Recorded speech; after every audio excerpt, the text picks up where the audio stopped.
మీలో ఎంతమంది కరోనా టైంలో ఫుడ్ వండుకోవడం రాక ఫుడ్ కోసం ఇబ్బంది పడ్డారు? చాలా చాలా ఇబ్బంది పడ్డాను. మా ఇంట్లో నేను, మా అమ్మ, మా అక్క ఉండేవాళ్ళం. మా మదరు ఒకరోజు కువైట్ వెళ్ళారు. మా అమ్మమ్మని మా దగ్గర పెట్టి మా మమ్మీ కువైట్ వెళ్ళారనమాట.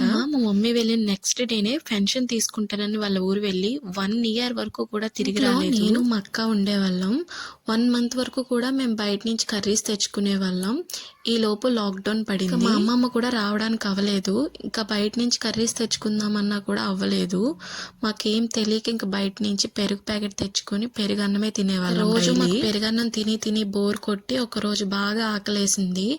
ఆ రోజు యూట్యూబ్లో చూసి కర్రీస్ వండడం నేర్చుకున్నాము. ఒకటే ఫిక్స్ అయ్యాము, బాగా వస్తే కర్రీ వేసుకొని తిందాము, లేకపోతే పెరుగన్నం తిందాము, లేకపోతే పస్తులే ఉందాము అని. ఎందుకంటే చాలా రోజుల నుంచి పెరుగన్నం తిని తిని బోర్ కొట్టి చాలా డేస్ అన్నం కూడా తినడం మానేసాము. ఎందుకంటే వంట వండుకోవడం రాక. ఇప్పుడు వంట ఎందుకు నేర్చుకున్నానో ఏమో తెలియదు, కానీ వంట నేర్చుకున్న 6 మంత్స్కే నాకు మ్యారేజ్ అయిపోయింది.